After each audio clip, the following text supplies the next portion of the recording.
আসসালামু আলাইকুম রহমতুল্লাহ। আজ নিয়ে এসেছি খুব সহজ একটি রেসিপি, করল্লার ডাল। আশা করি এই সহজ রেসিপিটা আপনাদের ভালো লাগবে, তো ভিডিওর সঙ্গেই থাকুন।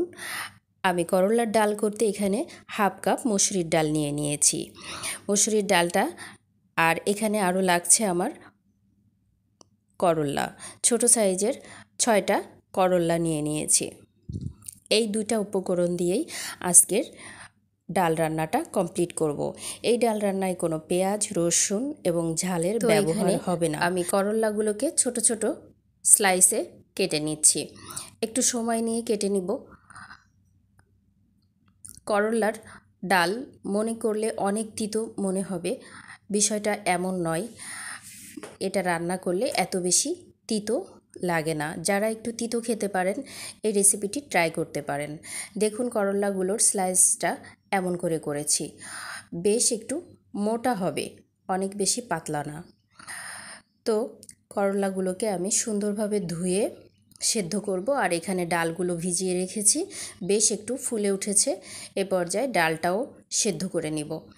এই দুইটাকেই সেদ্ধ করে আমি এই যে নিয়ে আসছি।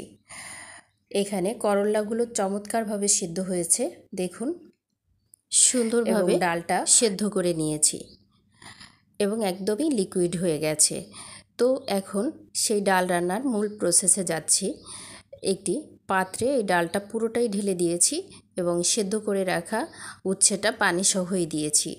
ডাল যে এক বাটি ডাল হয়েছে, ঠিক এক বাটি মাপেই আমি পানি দিয়ে নিচ্ছি। উচ্ছের ডালটা একটু ঘন হবে, অনেক বেশি ঘন না, আবার একদম পানি পানি পাতলাও না।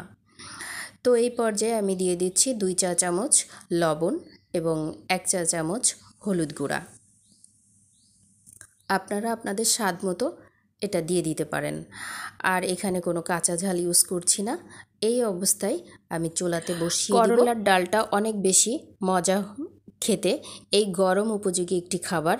আর যারা করল্লা আগে থেকেই পছন্দ করেন তাদের জন্য আমার এই রেসিপিটা অনেক বেশি ভালো লাগবে। এই রেসিপিটা করল্লার এই অবস্থা দেখে অনেকেই ভয় পেয়ে যেতে পারেন, অনেক বেশি দিতে হবে, আসলে তা না। এ পর্যায়ে আমার ডাল ফুটে উঠেছে। আমি আবার একই পাত্রে পরিমাণ মতো সরিষার তেল দিয়ে দিচ্ছি 1 চা চামচ সরিষা, এবং এখানে আমি আদা গুঁড়া ইউজ করেছি হাফ চা চামচ। আপনাদের কাছে কাঁচা আদা থাকলে সেই কাঁচা আদার রসটাও দিয়ে দিতে পারেন। এখানে সরিষাগুলাকে আমি একটা চামচ দিয়ে সুন্দরভাবে এবং এই গরম সরিষা আদা গুঁড়ার মাঝেই দিয়ে দিলাম সেই করল্লার ডাল। এই তো খুব অল্প সময়ে আর সহজভাবেই আজ তৈরি করে নিয়েছি মজাদার করল্লার ডাল। পেঁয়াজ এবং রসুন ছাড়াই এত সুন্দর ডাল তৈরি করা যায়, একবার ট্রাই করলেই বুঝতে পারবেন। এই ডালটাকে আমি একটু পরিবেশনের জন্য একটি বোলে তুলে নিচ্ছি। দেখতে অনেক বেশি করল্লা মনে হলেও খেতে খুব বেশি তিতো হয় নাই। আপনারা এইভাবেই এই রেসিপিটা ট্রাই করতে পারেন।